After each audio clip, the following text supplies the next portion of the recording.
Hello and welcome back to the Radio Games Club. We're talking about a bunch of games that we picked and played. Had about 2 months on these ones, so I'm excited to hear some opinions from my fellow co-hosts, Alex and Alex. And boy, do I have opinions. We have an interesting batch this time. I feel like I have a lot to say about all of these games. Interesting is certainly a word for it. I feel like I'm going to come across as quite negative this episode, and I want to start by saying I didn't actually think any of these games were that bad. Nothing in this batch is bad. No, I just don't know if anything in this batch was great, you know? I don't know. I think we had a couple of greats in here.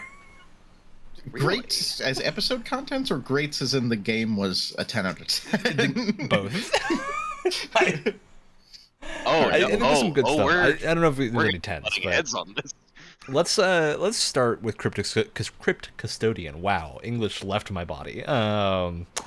Which was Wyatt's pick. Wyatt is out with a throat cold, and so will not be here. But he did pick Crypt Custodian, and his next game for us to play is Nine Kings. For folks playing along, Crypt Custodian. Are there folks that play along? Look, somebody should play along. Always be confident that there are people playing along. I'd like to think so. I'd like to think we've spawned some type of digital book hey, club. Everybody go comment if you're playing along. Like and comment if you're playing along. I forget. I never look at the comments. They're pretty fine. Do it anyway. Like and comment so it will fall on deaf ears. All right. Sorry, I didn't mean to distract. To be fully derailed. Let's talk about Crypt Custodian. For some reason that word is hard to say to me. That combo of words. This is an interesting one. This is the one I kind of played the least of, just because of it had some issues on PC, just like running on my monitor. Okay, I was curious if you were having those as well. Yeah, I don't know if I was having any of those issues. Do you have a 1080p or a 4K monitor, Alex? I have a 1080p monitor. Yeah, because my monitor is 4K. Question. And it would not. There's no setting for 4K in the display output, at least that I could find. I don't know if there was like something wrong with it or what, but I had to play it in 1080 just so it was upscaled, which looks fine on a 4K monitor. But I had couple some weird oddball issues. What was this game ported originally for console and maybe ported to PC? I'm wondering. I have to imagine so. At least what I don't know is sometimes you see the version on the Xbox app.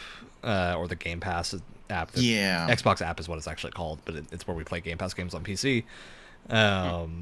Is a version of the Xbox port. That's what I'm wondering, if that's what was because it's also on on Steam, I think. And my game had some weird issues, like it didn't want to. Like I was in 1080p, but and I had it set to full screen, but it wouldn't want a full screen. I did eventually get it into full screen, just with like the Windows Alt Enter. The game itself wouldn't want to do that. And then I had some did you guys have any odd sort of stutter or hiccup lag, something the like that? The only game I was having technical issues with was Volcano Princess. Oh, that's interesting. We'll get to Volcano Princess. But skipping over the tech issues, because I think this might have been just like an Xbox app thing, because it's overwhelmingly positive on Steam. I would assume it runs totally fine there. This for me was the game I played the least of, because I played enough of it to be like, I like this, I'm probably going to buy it on Switch. And play through it on my Switch. We haven't even said what the game is yet, have we? Besides so this is it's a top-down Metroidvania. That's the gist. It's pretty simple concept, but there's not a lot of games like it. I think Hyper Light Drifter is maybe the closest thing that I've played. It reminded me in some ways to Hades as well. Did any of you guys? Is it possible to get through that tutorial area without breaking any pots or statues? I don't think so. No, I don't think so. Yeah, I think it's intentionally. I'm just can I be really careful and just do this to I'll pillars and jugs? Crypt Custodian very much succeeded at making me hate the villain. I have to assume that that's going to be the villain at some point.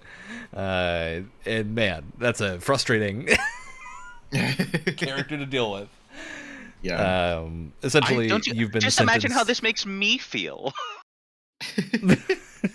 Essentially, the pitch for this is you're like sentenced to clean up the afterlife forever. You're also a cute cat. The character you're design a cute is little awesome. cat that got run over by a car.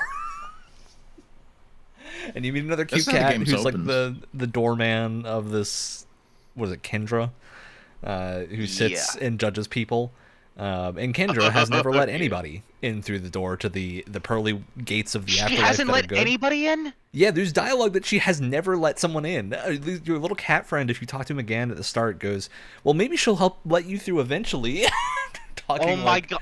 That nobody has ever let anyone through that door. So everyone is just sentenced to the bad part of the afterlife, which is just full of pot monsters. So... But hey, you're going to make it better now. You're going to clean it up like everyone else who was sentenced to also clean it up. Oh, everyone else. God damn it. Don't forget. You missed that part too. I don't think I got that dialogue either. I think you have to get a little farther in for that one, because I met another character who was like, oh yeah, I also got sentenced to clean up here, and you were like, wait, what? And that character was like, oh yeah, everyone is. So... Oh my god. That's funny. It's a very cute concept. To be totally clear too, and this is a spoiler for the opening of the game, I guess, your character prior to the opening to the game in their life didn't do anything wrong. It's the fact that you completed the tutorial by destroying the barrier to get to the first main objective. Destroying the barrier is what they considered to be a bad thing. Be an evil thing that gets you sentenced to purgatory, essentially. Oh no. Yeah, very cute, very fun. Did you guys get to having the special abilities? Yes. No. Yeah. You get like a charge up special ability that's pretty cool. Past the tutorial area. There's like a cool bar with a bunch of stuff in it and some fun things. What I wasn't expecting is I did not know this was a Metroidvania, so I thought it was a roguelike at first, because I've played so many top-down roguelikes like Hades, which is a genre I also really like, and I didn't expect going through it. I realized it was a Metroidvania at like the second save point, and was like, oh, this is right up my alley. Because...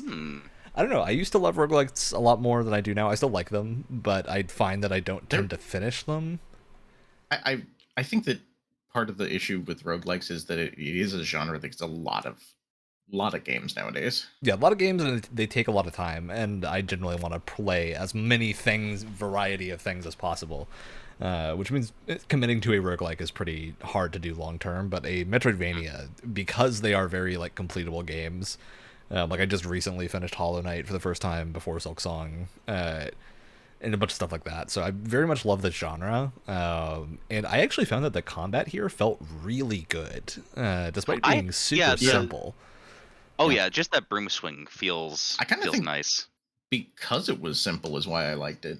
It's really responsive, in a very good way. I played with controller, and it seemed to do really well. I played controller as well on that, here. So made me want to pick it up on Switch, which I will probably do at some point down the line to play through this fully, because it did just have some weird issues on the Xbox app that I'm gonna guess. It's not the first time I've had a game be really weird on the Xbox. In this episode, there is another game that I think we talk about having these issues.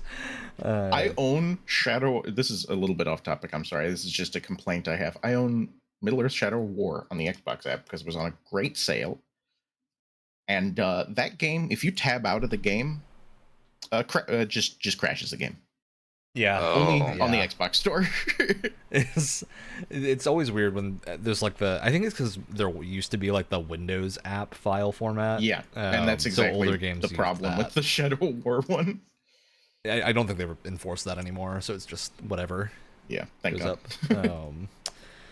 But yeah, I don't have a ton more to say about Custodian. I think the art style is gorgeous. Yeah, it's very pretty good. I thought that the animations, especially for using the stick to look around and stuff, the sprites look so fluid for what I thought the art style was going to be. I thought they were going to be in lots of segments, but it feels very I was expecting more of a Paper Mario look, but it actually feels more hand drawn, I would say. I would say, to me, the art style and the animation is the biggest draw to this game. Yeah, very pretty. I'm not the biggest fan of the genre, though. so like your mileage may vary in terms of the rest of the game, but the like aesthetic of this game was really, really great. It also reminded me of another game we've talked about before, which is Tunic. And I think we were all generally pretty positive on Tunic.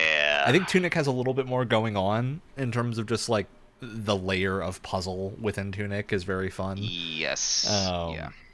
I think this one's a little bit more combat oriented in a cool way. Like there's some fun combat stuff that I got to. There's also these little like puzzles that you find. I don't know if you got to either of you got to these, but there were like balls that you had to hit in certain orders. Don't think I did. No, I haven't gotten to that. So I found like pedestals that I had to bounce like pinball style a ball around the room to go slot into, which would open a door, and that was cool. Very Metroidvania-y. There's one where I had to like intercept it mid-flight and then hit it so it would go in a different direction, and that was very cool. I'm excited to see more stuff like that in here. But I think this game is pretty short, to my understanding. It seems like something that I think would be a good, like, 10 to 20 hours at the high end. Any other thoughts on Crypt Custodian? Do people any intent to continue playing this? I wish if there wasn't so much other stuff right now. Yeah, that's the tough one on my plate. That's gonna be the one for all of these. Is like if I was going to continue them. God, I wish it happened at any other time. This is kind of where I feel bad about sounding like I'm feeling like I may sound negative this episode. I don't think I'm going to play this one again, which is kind of unfortunate because I really think story and aesthetically I really like this game. How long the beat's putting it at only 10 hours, so I might try and just blaze through it. But I just personally, it's not super my kind of game. I am enjoying it, but like. There's other stuff. Remind you that even though we have started Borderlands 4, you still have to play Expedition 33, Ryan. Look, I'm actively playing it. It's happening.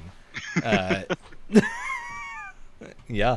So, okay, moving on from Crypt Custodian. Let's talk about the Ascent next. Alrighty.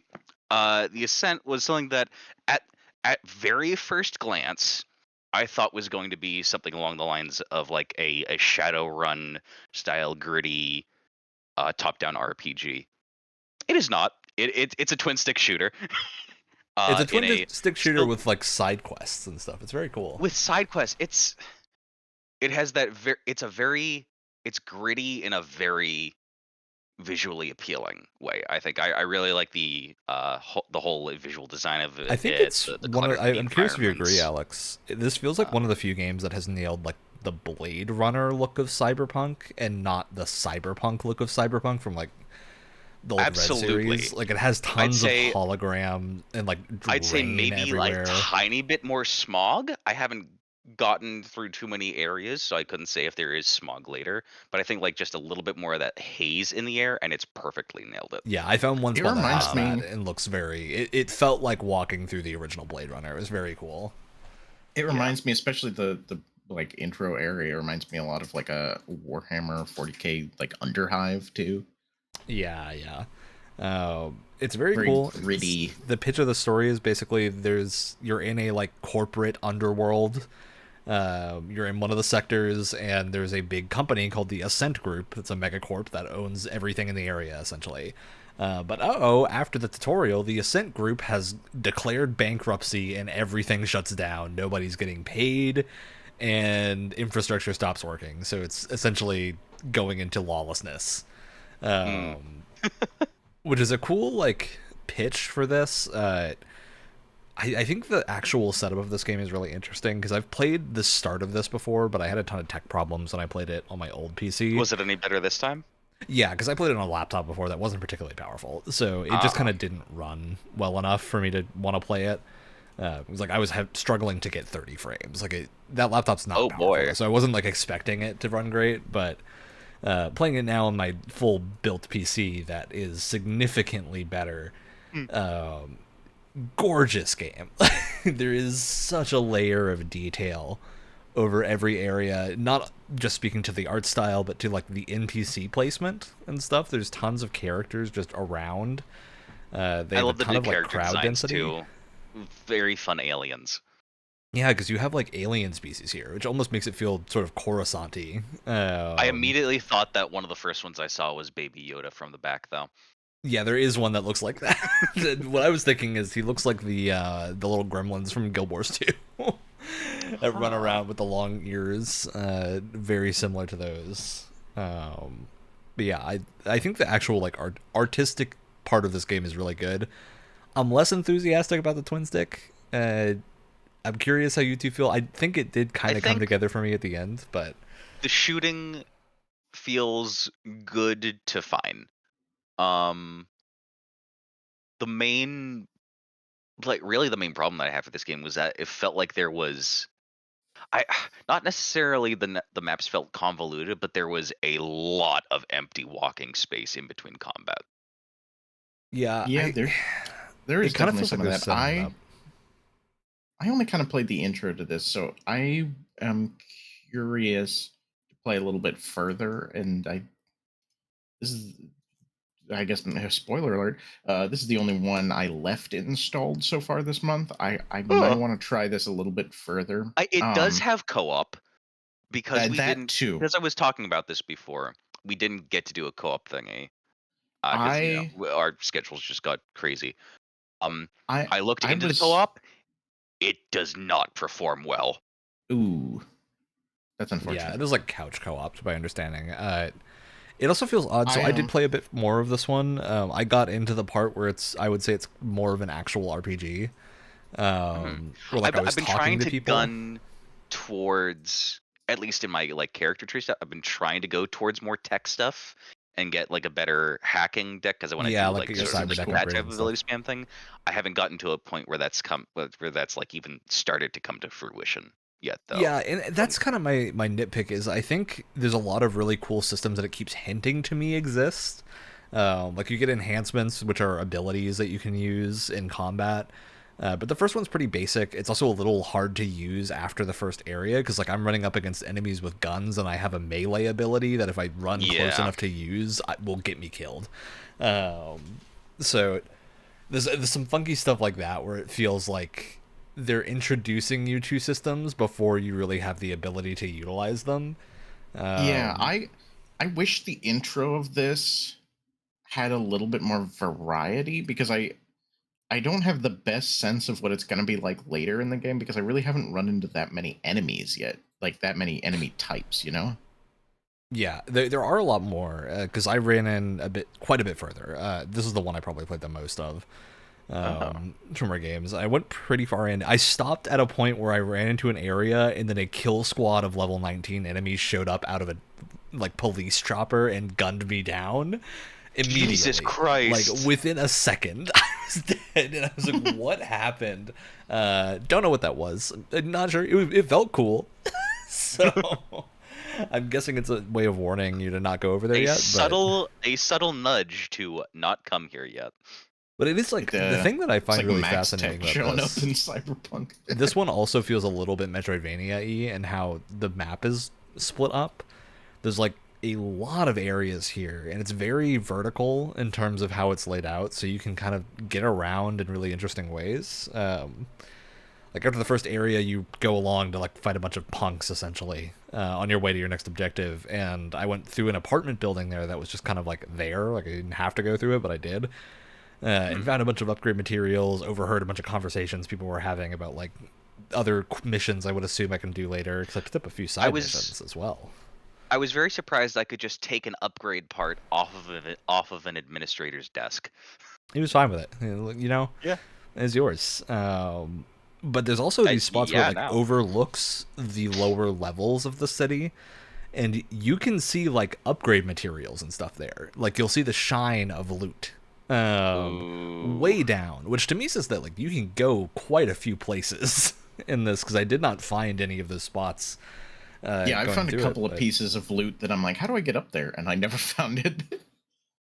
Yeah, I also like one of the things that I do find is like at least something that I haven't encountered in any twin sticks before is the like raised aim versus lowered aim. That was neat. Yeah, I found really that interesting. I didn't get enough of a chance to like utilize that, but I think it is way more effective when you're fighting humanoid enemies, because you start out fighting these like little greeble dudes Yeah. And if you aim up for them, you won't hit them. So it feels pretty useless. But on human enemies, if you aim up, you hit them in the head. They introduced it with those enemies. For the first boss of the Greeble dudes, when you raise your thing up high, then you hit his crit spot. Yeah. Sure, but also with the Greeble dudes, I just found it useful to shoot low because there's so many coming at you that I just want to thin the horde. Yeah, I agree with you on that one. But I usually just blind fired with them until they went down. But it did feel a lot more effective in later areas. And then you have like cover system that's kind of a little basic, but pretty handy in that you can crouch and then hide behind things. And then enemies will like pop up behind cover and try to shoot you, and you can pop up and shoot them.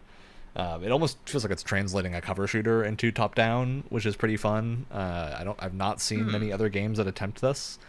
And that just that little bit of extra input I find makes the twin stick feel more fun, because twin sticks usually don't have a lot of player, like, I'm not doing that many things with my hands when I'm playing a twin stick shooter generally, so having that extra, like, I've got to actually pay attention to, like, am I up or down, am I crouched, dodge rolling and stuff like that meant I was a little bit more active in the combat, which was fun. But yeah, I haven't gotten to a point where I've made any decisions or whatnot. I'm not sure how in-depth the actual story stuff here goes. I don't think there's going to be multiple endings, is what the vibe of the game gives me. Well, that's what I'm unsure about, because I just remember, so I played like the tutorial of the Ascent way back when, because I am like an ARPG person. I love ARPGs. I play tons of them, so I try to play as many as possible, and this was categorized in that list at the time. So I played a fair bit of what I could on that laptop, and remember not running into anything too crazy, but the world and like the RPG stuff seems to imply that there might be something, but I don't know. There's at least tons of side missions. I unlocked quite a few. It looked like this game had a handful of DLC too, but I don't know how much of that might add on to the story versus just be like customization options. I think it only has one content add-on, just like a heist mission. Not, like, looking that close. Heist mission sounds fun. Yeah, I think most of these look like customization packs and stuff. I just want to be able to like hack shit and short circuit enemy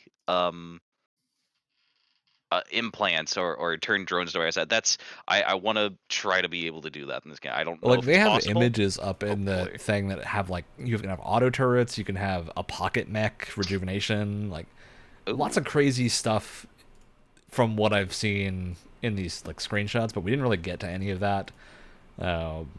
It must be a ways in then.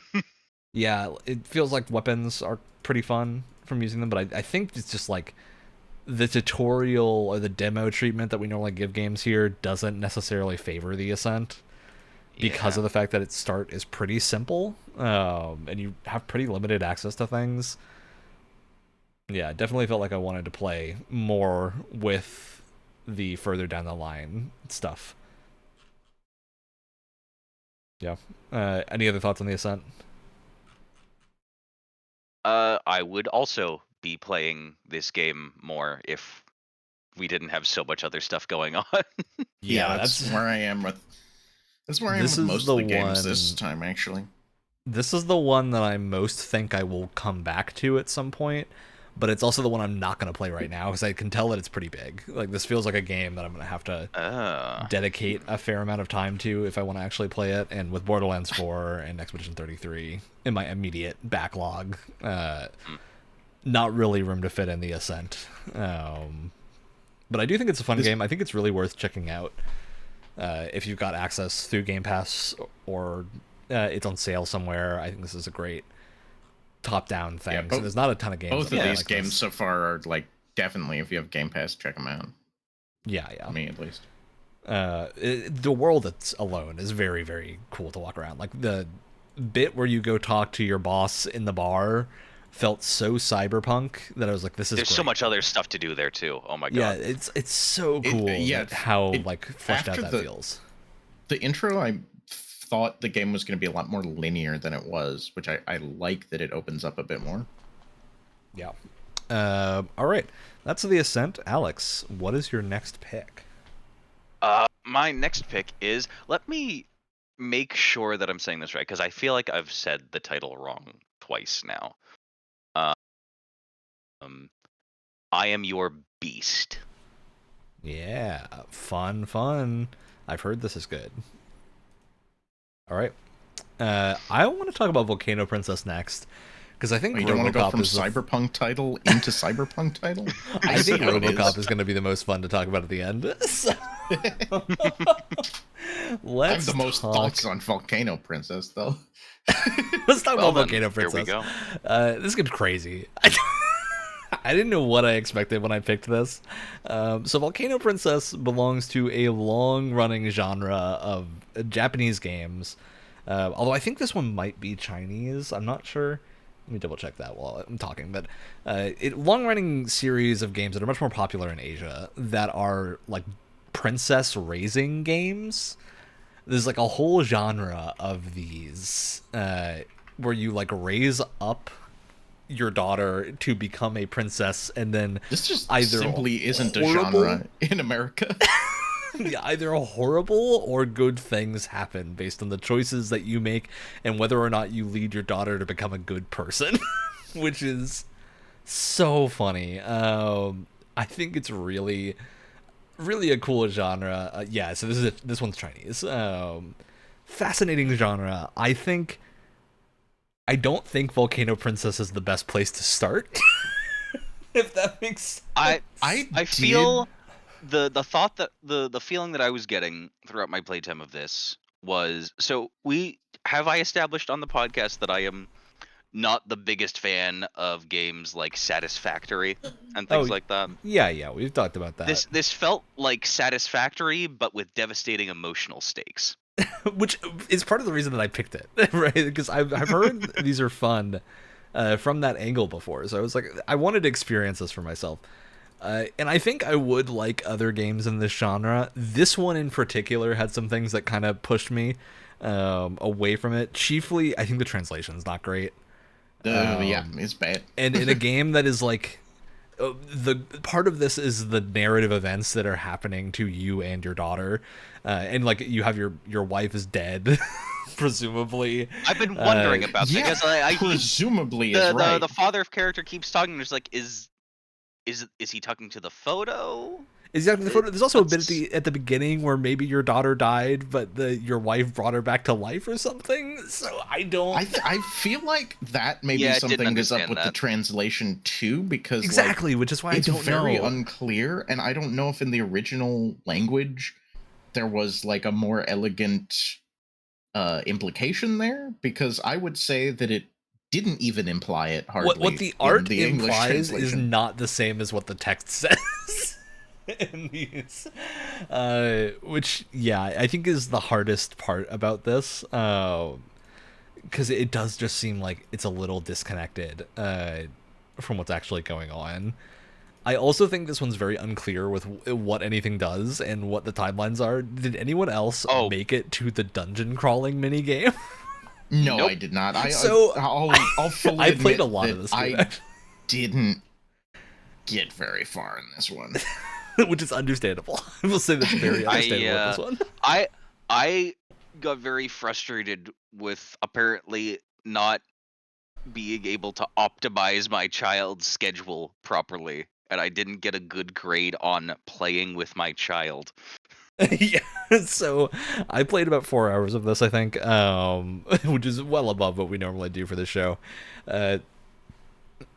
Part of the other gist of this is you, like, at the start, essentially this works as like the time period management of Persona is how this game entirely is. So like you're always managing time and like trying to do things with your daughter, but it moves so quick. It's like every week essentially is a thing, one choice, and then you have like condensed seasons, and then I got to a point where it just time skipped. Like, oh god, on, to her being an entirely different age group, and you just end up in this really weird scenario where you don't know when things you're doing are actually meant to pay off. Because like at the start of every time period, they have you make a choice that's like, as a father, I want to be the brave role model or the caring father or whatnot for your child. And so you have to make that decision at the start. It doesn't tell you what you need to do to fulfill that. And so from my perspective... because my controller didn't work for this game. Dude, I tried controller and it didn't. There aren't equivalent buttons on mouse and keyboard. I was just not able to do certain actions. So that's what I was wondering. On mouse and keyboard you click it, but where you click is really specific, and like the controls are weird. All of the UI was locked to controller UI too. Yeah. One of the so I did like the what was the father option that was like that she can feel safe around or whatever. And the next option I got, like the very first one, I don't know if this was the same for you guys. The very first one, like in the next option, like dialogue or whatever option box that I got, was sort of like outlined in gold or had a gold aura to it that the other options didn't. So I was thinking maybe that is like, okay, like this action is the one that applies to the choice that you said, or the goal that you said you wanted to go for. I think it was showing you what option you had selected. And because my controller didn't work, it wouldn't change. No, I agree with you, because I had the same problem. And I have a regular Xbox controller. Like, I'm not using a PS4 controller or anything. I did get my controller to work, and it sucked way worse than the mouse. Yeah, that was my experience. So I had the controller, I plugged it in, it kind of worked, but it's so much worse than mouse and keyboard, despite the fact that all the button icons on the screen are controller icons, even if you don't have them plugged in. Alex, since you didn't get your controller hooked in, would you believe me if I told you that it was just a virtual mouse on the screen for what you're controlling with the left stick, and it moved no. My controller would plug in, and I could move it around the screen. So I know that really bad cursor UI. That is just the controller. None of the buttons would work. -1 miles an hour. Just none of the buttons would work. Yeah, it was not great controller support. I wonder if that was another one of these, like, is this because we're playing the Game Pass version? Like, I'm gonna guess yes. I'm gonna guess that this one is also like that, because I'm looking at the Steam page and I don't see the icons, the button glyphs that the Xbox version had pasted over everything. So I'm guessing this is also an Xbox version glitch. Oh boy. And I do think there is a chance that if I pick this game up on sale on PC, I might play it more, because I do think there is something really cool here. Because I got to the second age bracket, which is past the young child to young teenager, or school child, essentially, where you have more things going on. I was to the point where decisions were being made. I had to sign my daughter up to one of the great night houses. See, that seems way cooler than what I was doing. She signed up to be an archer.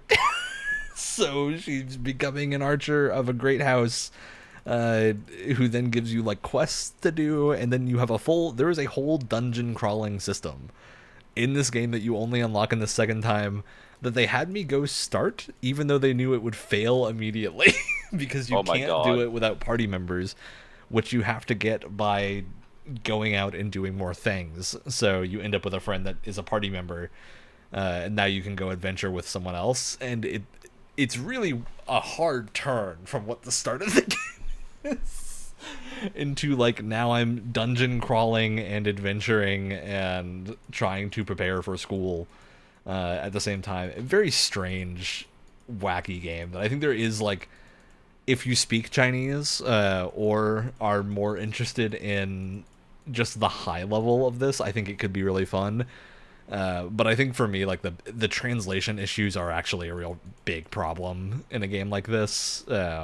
Yeah, there was some really awkward dialogue and stuff that clearly was mistranslated. Literally, one of the first lines about your wife is wake her up, and it's woke her up or something like that. So we're already getting tense, weird, and there was also some tons of text formatting issues. The clarity of what is being done is very hard to actually grasp. Also, they almost never refer to your daughter by any kind of pronouns like she. They always put the full name you entered, which isn't she doesn't have pronouns. Wrong. No, that's fine, and it's not technically wrong, but it was a really like kind of clunky way around these sentences. And she even refers to herself in the third person all the time. Yeah, that was the one that got to me more, is like the people referring to themselves in third person is odd in English, and it definitely stands out after a while. It was also, I ran into a number of side characters that I think were meant to have unique speech patterns, like you would do when you're writing a thing, but they didn't seem to get translated in a consistent way, and so everyone just kind of got a mangled speech pattern. Do you know, is this like an indie game to begin with? I would say just have like a one-man translation team or something. This is made by Egg Hatcher Studio. Well, I don't know how big this group is. I would assume Volcano Princess is the only thing they've done, so I'm going to assume not big. So, an additional sort of side note. This is not a critique on the game.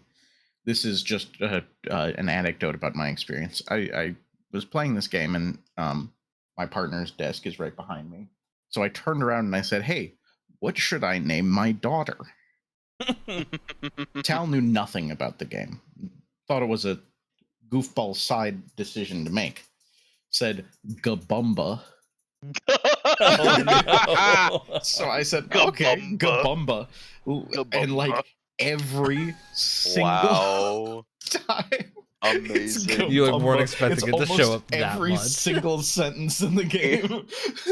It's Gabumba time. You've oversaturated the game with Gabumba. So literally, like, my daughter is like referring to herself as Gabumba. You're Gabumba. You're Gabumba. Your daughter is part of the Saruman's Legion. Yeah, so Egg Hatcher, the studio that makes this, has an upcoming game in 2026 called Moon Princess, which does seem cool. It's actually a wuxia version of this, essentially. So they're really cornering the market on princess raising as a genre. But yeah, this was very funny. I think if this sounds interesting to you, you probably know if you're gonna like it or not.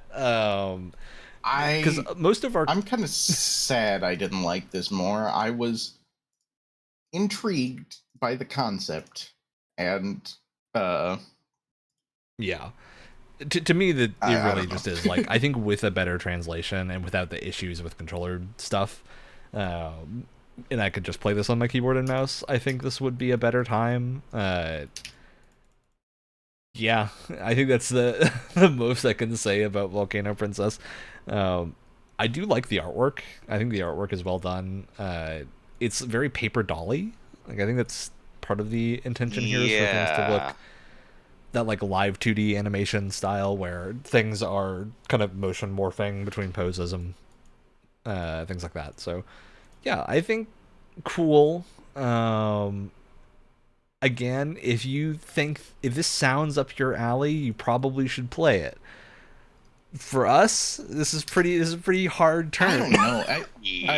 So besides just the genre stuff, I really found it, I guess, distracting with the poor translation. It's hard for me to recommend a game with that bad a translation, though. If it's your genre, if you already know you like it, it may be worth playing. Or you can read simplified Chinese. That's also an option. Yeah. Oh yeah, if you can read Chinese, then you've got tons of stuff here. So because like when I got to the other mini games, I was like, okay, I see why people like this a lot more, because there's tons of like this. I know there's also a horse mini game for like riding horses and stuff like that.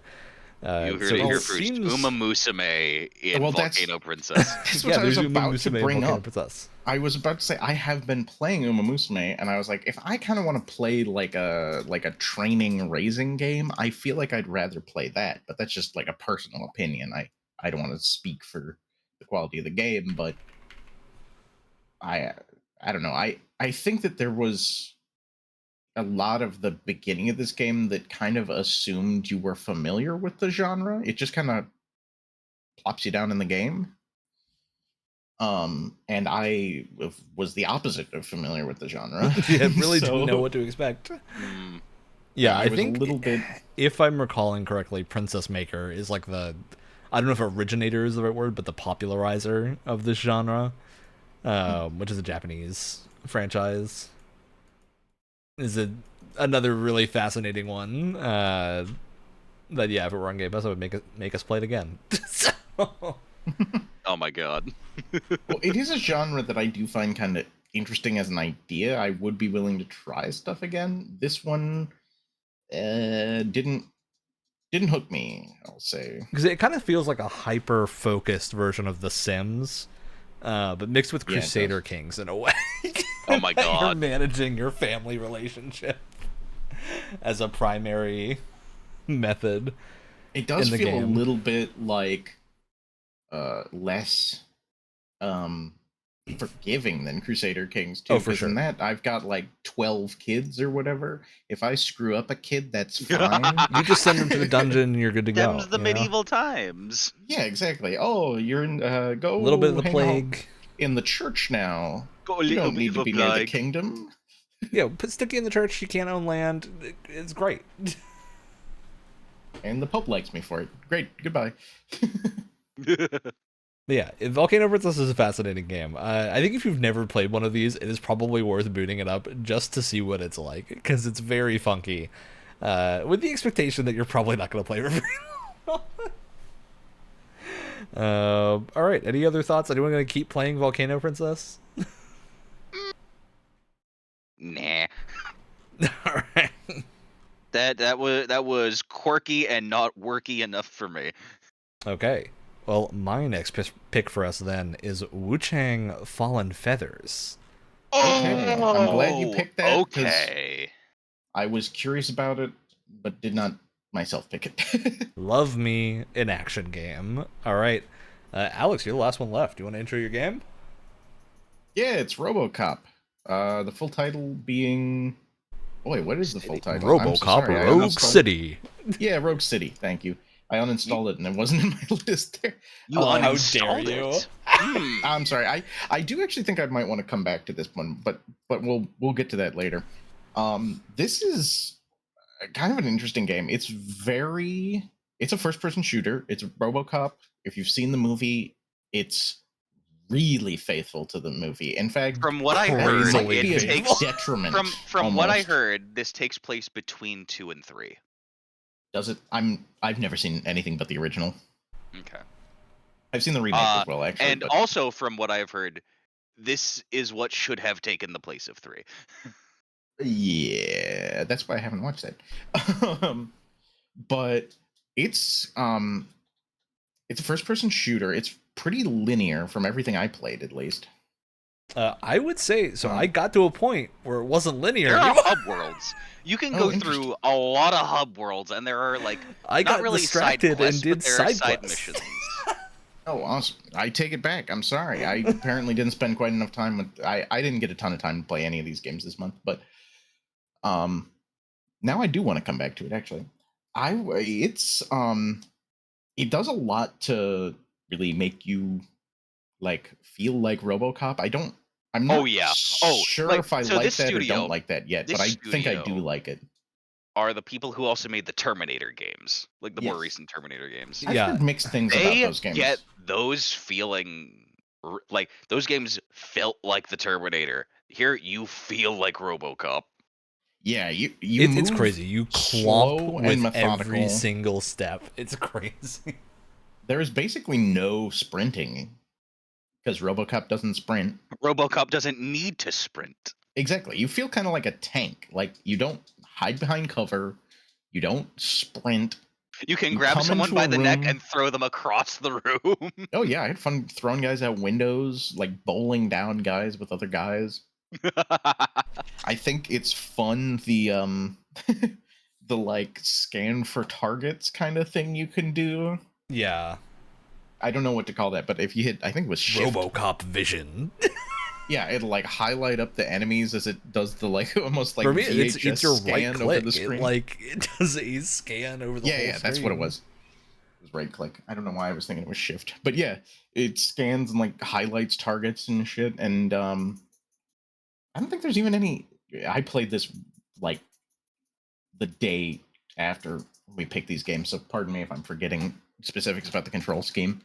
But I don't even think there's any aim down sights, really, is there? No, there's not. You just do the vision thing.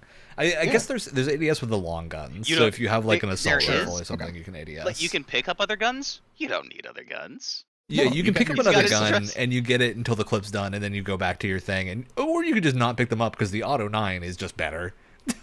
Yeah, it's great. I love him firing that thing. Oh my god! So good.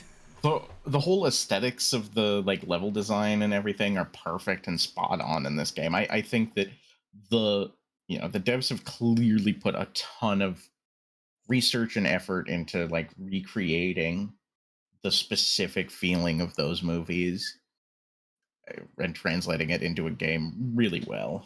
Yeah. So I'm gonna come on strong and say this is one of my favorite Game Pass games we ever played. Oh wow! I think I definitely need to play. I'm reinstalling it right now. I only played about an hour. So the first mission, the tutorial mission, was like, which is pretty long. Like that's almost an hour. That's to go through that. I will say I just barely got through the tutorial mission. So I played that and I was like, oh, I'll probably stop here. But then I was just curious because it puts you in the police station at the end. And then I walked around. Such a good recreation of it. Oh my god. Which is a great recreation. Yes. But then I walked to the front and the cop next to me asked me for help managing the line. And so I walked up to the podium and then a bunch of citizens walk over to you and ask you to solve their problems. Including like an old man who's like, entirely. I need help with a thing and you can help them with a thing. There's one of the goons that you were fighting in the building comes over and is like, hey, I want to get a reward for turning in someone. He's like, well, it's me. And you could be like, well, you just turned yourself in. It does still also so keep funny. Like the satirical nature of it that RoboCop had too. It's so good. Oh my god. And then it says at the side, you served the public trust every time you make a decision. It's so good. It's great. Okay. I did that. It was like I have to keep going this right now because I have to play more of this now. I feel sad. I quit so early. When you get into that, there's another layer of this game. The starting mission is just a first-person shooter. This is why I've heard it's so good. So there's just a first-person shooter level. Your main gun is the Auto 9, which just obliterates things. Like it's so good. You run through, you can get other weapons. They all behave differently. I put it on fairly hard difficulty just so I had some challenge. Why would you want to do that? You're RoboCop.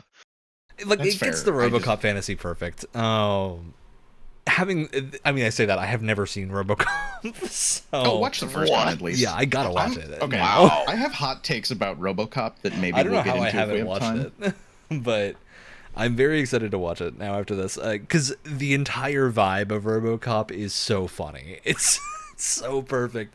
You have this dude in this chonky suit walking around, and they do the animation so well to make it look like he's just a guy in a chonky suit, where he's like so stiff and so like slow with every movement, and like he takes his feet and rotates his whole body to look at you rather than just turning his head. He walks like a mecha tank. It's so funny. RoboCop is mecha.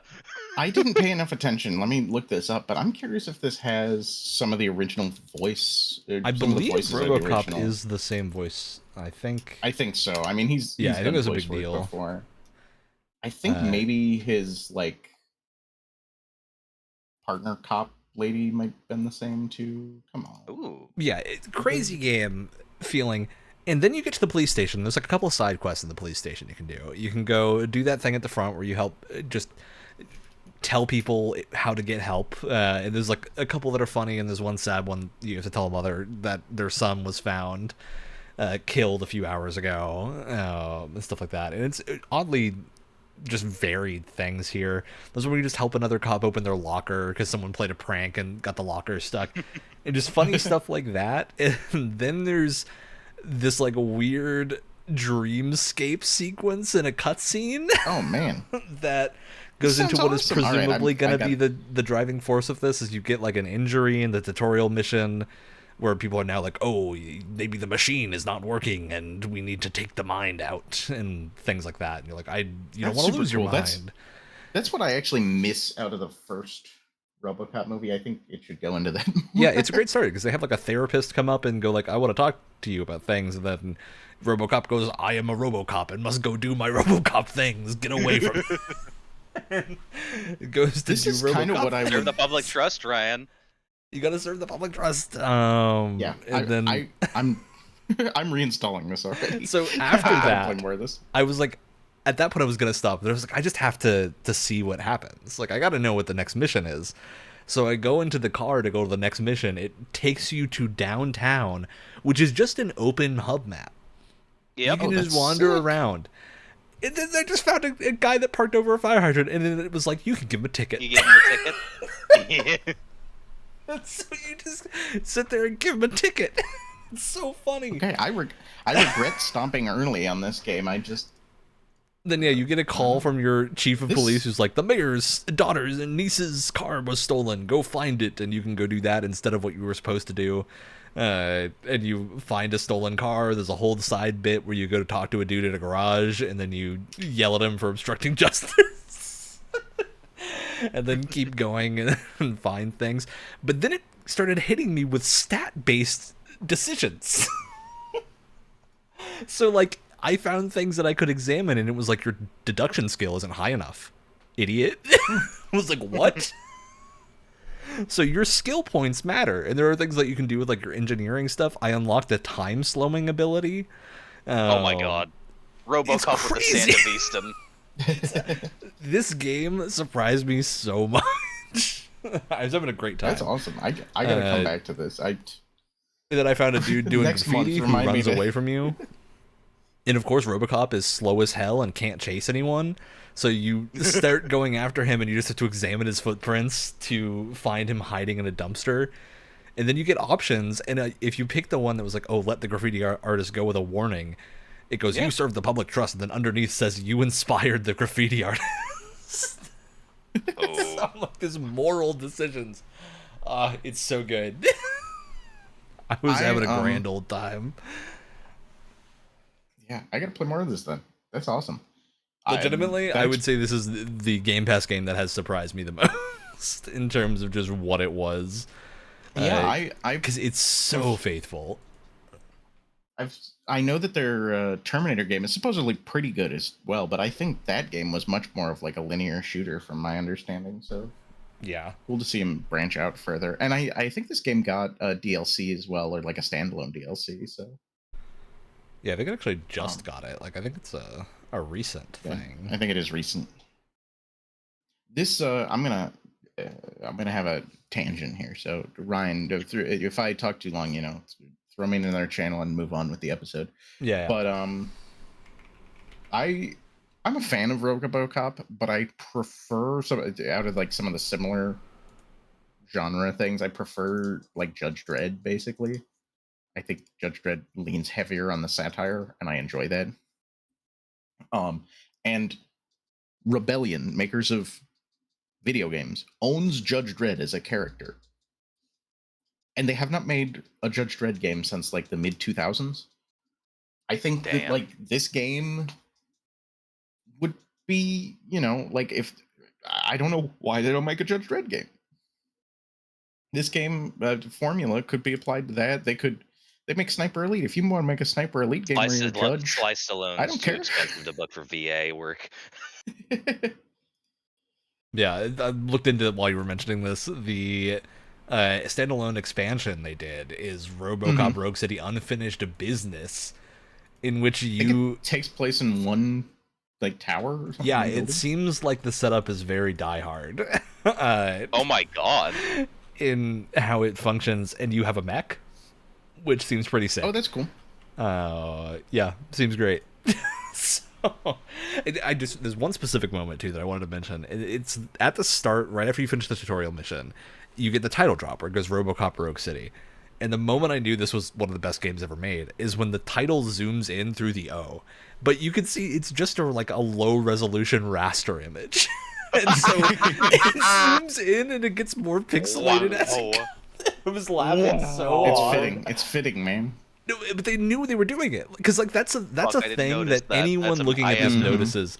And like, this game clearly has so much care put into it that it was a deliberate choice. And that is what makes it so good for me, is that they saw that and went, that's correct. It's so good. Yeah, so much of this game is really faithfully recreating the aesthetics of those movies. Yeah, I don't know. I have no attachment to RoboCop, and this has made me have an attachment to RoboCop. Yeah, go watch the first movie. Maybe the later movies are good too. I have not seen the second one. I think I've heard the third one's pretty bad. And yeah, also good realization of a city. This is a smaller thing, but I really like seeing like interpretations of cityscapes in games, and the way that they set up like the small scale downtown area you walk around is very cool because it has like papers drifting in the wind, and it just feels very real Detroit. In an odd way. Like it feels very fitting, both in a way of like, oh, this is a kind of pessimistic take on Detroit, but also pretty realistic in terms of just like the grime everywhere, but lived in. And stuff like that. I smell the piss on the sidewalk. I always liked the way they did that in the movies as well. It never felt quite. It felt like a sort of realistic path forward. It never felt insanely over the top. Yeah. Yeah, great time. I have nothing negative to say about this game. Oh, I do. I will say I'm just like going back and watching some gameplay footage to remind myself of a few things. I do like that you're definitely like taller than everyone else in the game too. Mm-hmm. You're always like almost like looking ever so slightly down, shooting people. Like, yeah, it gets the feeling of walking around in a big ass robot suit. Perfect. Yeah. So Ryan, you gonna be continuing playing this one? This is the one that I'm carving time to play, because I don't think it's very long. But it is definitely one of those things that this game was crazy. It's not often that you get a first-person shooter campaign that goes this hard. I'm kind of curious to see what this... because like there's a lot of cutscenes too. Like this feels like a big budget game for what I know is not a big budget studio. So yeah, this is kind of curious to see what the studio does next, because they went from Terminator to this, so I'll be curious to see if they do another adaptation of something similar or like go back to one of the franchises. Yeah, because I imagine, like this game, I'm seeing about 12 to 17 hours, depending on how hard you go at side stuff. So feels pretty completable. Really fun. Just hard recommend this one, and I hard recommend play through the tutorial and go through the next mission, because that police station sequence and moving to the next one was what really sold me on the setting and the game. So that's really awesome. I'm sad that I didn't get a chance to play it more. I completed through the tutorial and I was like, okay, yeah, it's a first-person shooter. Because the tutorial was pretty standard. There's some cool stuff. There's like you get freeze time when you breach doors and can try and save hostages that way. That's a lot of fun. Fun stuff like that. So there's a lot of modes like that that are very cool. And to reiterate, the Auto 9 just feels really good. Like you shoot people and they blast backwards. You're ripping limbs off. Oh yeah, it's like what I thought the Johnny Silverhand revolver would feel like. Yeah, if you like that one part of Cyberpunk where you run around with Johnny Silverhand's revolver, this is the version of that. That's the whole game. Yeah, and I think the game does a good job of balancing it, because they're just like, yeah, why don't we just throw more and more punks at you? Like you can only aim at so many things at once. You get the world's most powerful gun, but it's still a pistol. That you can upgrade to full auto. Yeah. Yeah, it's great. The skill tree thing, fascinating. I love that that's in a first-person shooter. Especially a RoboCop one, where I'm just like, I didn't expect deep progression systems from my RoboCop game. It's very cool. What about moral choices? Like, I'm glad they're there. They're fitting for the genre. So, feels fair. All right, that's RoboCop Rogue City. Anyone else planning on continuing this? I definitely won't. I already told you I'm reinstalling. Yeah, for sure. Clearly, I did not dip in quite far. I literally stopped moments before you tell me the game moments before it gets better. Wild. Like, yeah, crazy. How about you, Alex? You feeling the RoboCop? Nope. Other Alex. Yeah. Never mind. Yep. I want to. I need to find out how to make space. I feel that. I reinstalled the Cyberpunk 2077 recently.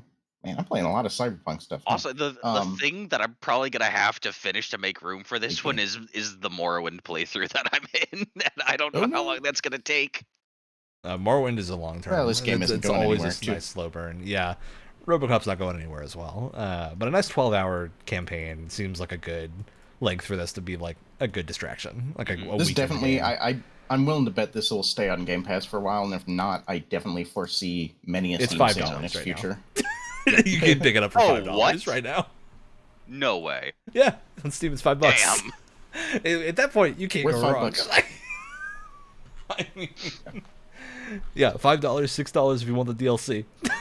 So, maybe I'll pick it up with the DLC. The DLC is cosmetic, not the new game. Okay. That's a full new game. I like cosmetics. Can you paint RoboCop neon pink with the cosmetic DLC? I don't. I think it's blue. It looks like you get the blue outfit. Oh, you get the damaged armor from the first movie. Ooh. I say that like I know that.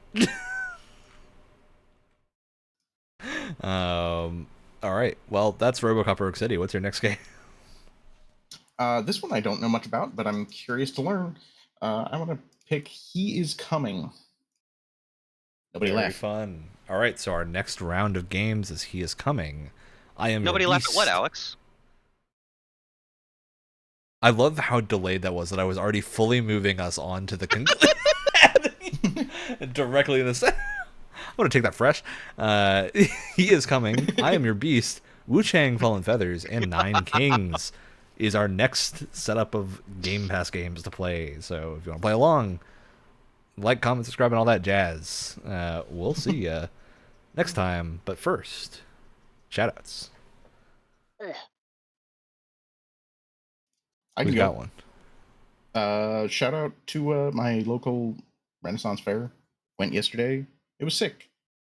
Pack sunscreen. Drink lots of water. Eat a big turkey leg. Go. I don't know. It's fun. Also brat. Ren Fair brats are very good. Oh, love a good brat. I didn't see a brat, but I'm sure they were there. Your Ren Fair has been found lacking. I'm judging your Ren Fair bad. Yeah, I'll pop in next. I am preparing a D&D campaign of the 2024 rules with Crooked Moon, which is a very cool third-party book by the Legends of Avantras crew.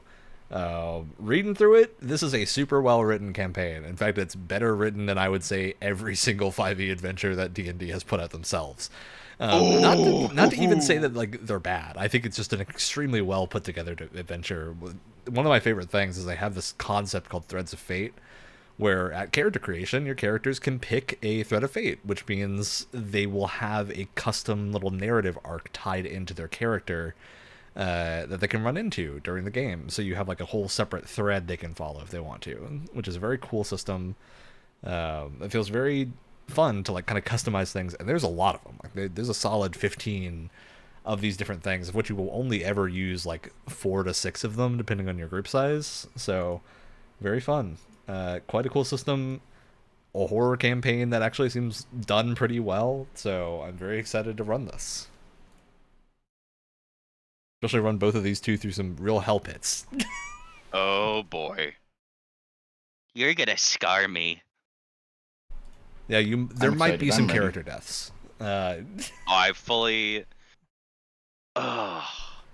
gotten attached to my little Corlodi, but I can make another one. All right. Alex, what is your shout out? My shout out is once again, it's food related. I was doing a recipe in my New York Times recipe of the day calendar, and I landed on Blackberry Fool, which is essentially just homemade whipped cream and mushed blackberries, but it was good. Very fun. All right. As always, catch us Tuesdays, podcast platform of your choice, YouTube and Twitch. And we'll see you next time when we talk about whatever we're doing next time. I don't know. I haven't planned it yet. Why don't you get off my case? What are you still doing here? On your case. Podcast is over. go home.